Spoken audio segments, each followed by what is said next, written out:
आपकी इच्छा और हमारे लिए आदेश। तो कैसे हैं आप लोग? आई नो आप सब हमारा बहुत ज्यादा बेसब्री से इंतजार कर रहे होगे। So this is my kingdom and I am back.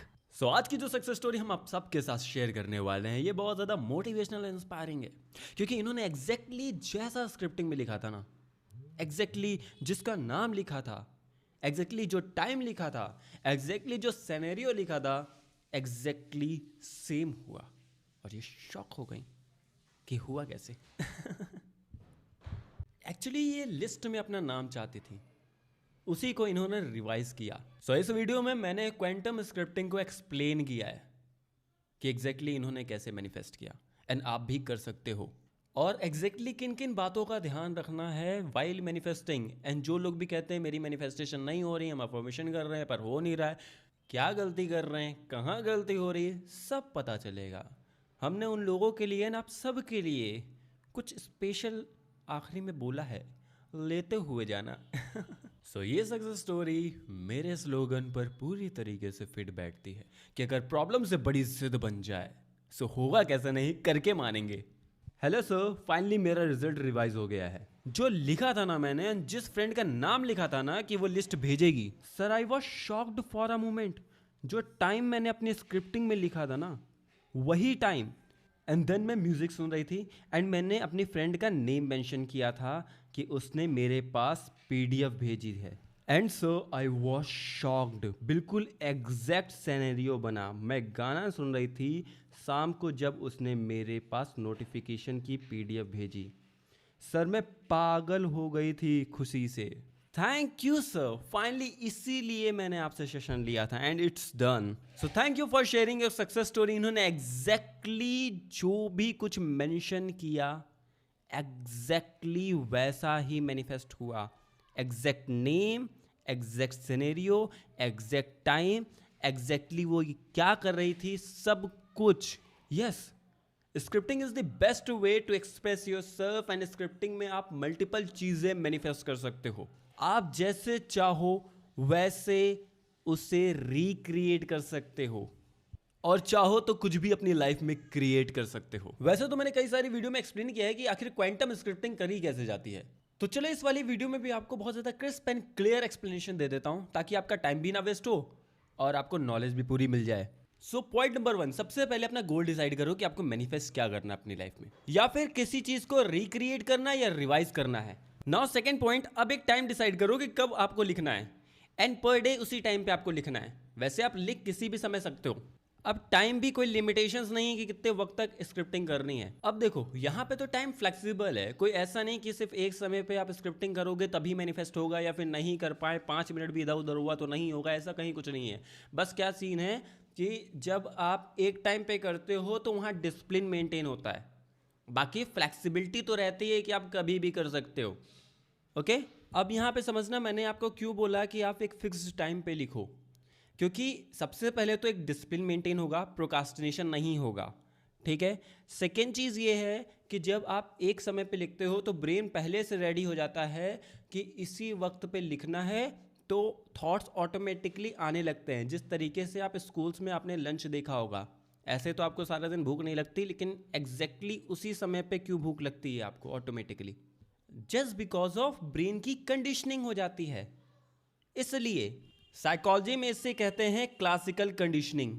हम अपनी ब्रेन की एक नए तरीके से कंडीशनिंग कर रहे हैं, ताकि मेरा ब्रेन उसी वक्त एग्जैक्टली उसी समय पे इमोशंस को रिलीज करे एंड थॉट्स ऑटोमेटिकली आए, हमें मेहनत ना करना पड़े, एफर्टलेसली स्क्रिप्टिंग हो। अब क्या मैनिफेस्ट करना है ये डिसाइड कर लिया है, टाइम डिसाइड कर लिया है कि किस वक्त लिखना है, अब रोज डेली उसी वक्त पे लिखना है, and exactly same scenario per day. एक छोटा सा क्रिस्प एंड क्लियर सिनेरियो ले लो, उसका टाइम कब होगा, कैसे होगा, कौन कॉल करेगा या कौन मैसेज करेगा, या कौन क्या कहेगा क्या नहीं कहेगा, एग्जैक्टली सब चीज़ अपने अकॉर्डिंग लिखो। मीन्स आपके हाथ में पेन है, आप जैसे चाहो वैसे अपनी किस्मत को लिख सकते हो। और बहुत लोग इस जगह पे गलती करते हैं कि वो कहते हैं हम हफ्ते भर से लिख रहे हैं, महीने भर से लिख रहे हैं, पर मैनिफेस्ट नहीं हो रहा। रीज़न पता है क्या है?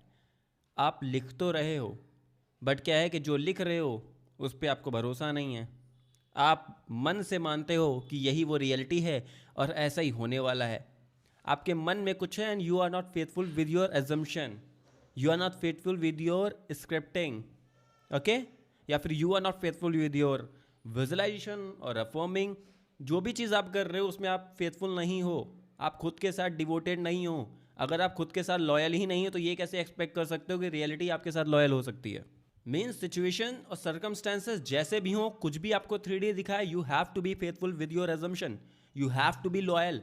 लॉयल्टी आपकी सबसे बड़ी पावर है। खुद के साथ तो लॉयल होना नहीं है, बस ब्लेम करना है कि सामने वाले ने ऐसा किया था, उसने ऐसा किया था, ये सिचुएशन है, वो सर्कमस्टेंसेस है, पास्ट को लेके बैठे रहना है एंड फिर बाद में ब्लेम करना है कि मेरी मैनिफेस्टेशन नहीं हुई।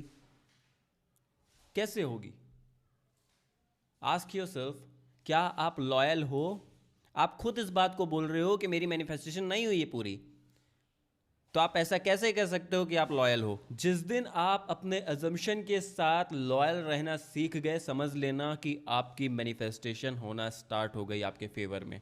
आप जितने लोग भी ये बोल रहे हैं ना कि मेरी मैनिफेस्टेशन पूरी नहीं हुई, हम अफर्मेशन कर रहे हैं पर हो नहीं रही है, स्क्रिप्टिंग कर रहे हैं हो नहीं रही है, आस्क योरसेल्फ, आप लॉयल हो? कि आप पूरी तरीके से खुद के साथ लॉयल हो या खुद को धोखा दे रहे हो? मतलब सिर्फ मुंह से बोल रहे हो, सिर्फ लिख रहे हो, बट उस बात को दिल से नहीं मान रहे हो। आप सिर्फ लिख रहे हो, दिल से नहीं मान रहे हो, मतलब लॉयल्टी है ही नहीं। 3D दिखते ही लॉयल्टी ब्रेक। सिर्फ अफर्मेशन कर रहे हो, 3D दिखते ही ट्रिगर हो जाए। अरे कैसे ट्रिगर हो गए? कहाँ गई आपकी लॉयल्टी? आप तो ऐसा बोल रहे हो कि हम अफर्मेशन कर रहे थे, बट वेयर इज लॉयल्टी? अगर आपकी मैनिफेस्टेशन पूरी नहीं हुई तो आप खुद बोल रहे हो ना कि पूरी नहीं हुई है, आप खुद बोल रहे हो ना कि ऐसा नहीं हो रहा है, आप खुद अपोजिट बोल रहे हो। जैसी 3D दिखाई दे रही है वैसे ही बोल रहे हो, जो मन में चल रहा है वही बोल रहे हो। आप कहाँ चेंज कर रहे हो अपनी सोच को? आई hope you got my point. आप इस चीज़ को बहुत ठीक से समझो। अगर इस चीज़ को समझ गए ना, मैनिफेस्टेशन आपके हाथ में है। फिर कोई इंसान कुछ भी बोले, आँख और कान बंद करो और B faithful with your assumption. Loyalty आपकी सबसे बड़ी ताकत है। Loyalty is your power. इसको मत खो, इसको मेंटेन रखो, फिर देखो कैसे 3D अपने आप आपके फेवर में मोल्ड होती चली जाती है। ये जो आप कहते हो ना कि मूवमेंट नहीं दिखाई दे रहा, मूवमेंट नहीं दिखाई दे रहा है, या थोड़ा सा मूवमेंट दिखाई दिया, इसका मतलब क्या है? कि आप 3D देख रहे हो। एक तरफ तो आप सीड प्लांट कर रहे हो और दूसरी तरफ आप उसे खोद के निकाल रहे हो। मीन्स बार बार चेक कर रहे हो हुआ कि नहीं, हुआ कि नहीं, हुआ कि नहीं। अरे उसे वाटर, सनलाइट, प्योर सैचुरेशन, ये सब भी तो देना है। कौन देगा? आप ही तो दोगे। अपने आप को सेव करके रखना, अपने एजम्पशन को सेव करके रखना, लॉयल्टी मेंटेन करना, ये बहुत इंपॉर्टेंट चीज़ होती है मैनिफेस्टेशन में। आप होते कुछ और हो, चाहते कुछ और हो। आपके ideal self and real self में बहुत डिफरेंस होता है। कैसे आप अचीव करोगे उसे? आप जब तक खुद को नहीं बदलोगे, आप अपना पास्ट छोड़ नहीं रहे हो, अपना ओल्ड माइंडसेट छोड़ ही नहीं रहे हो और एक नया माइंडसेट चाहते हो।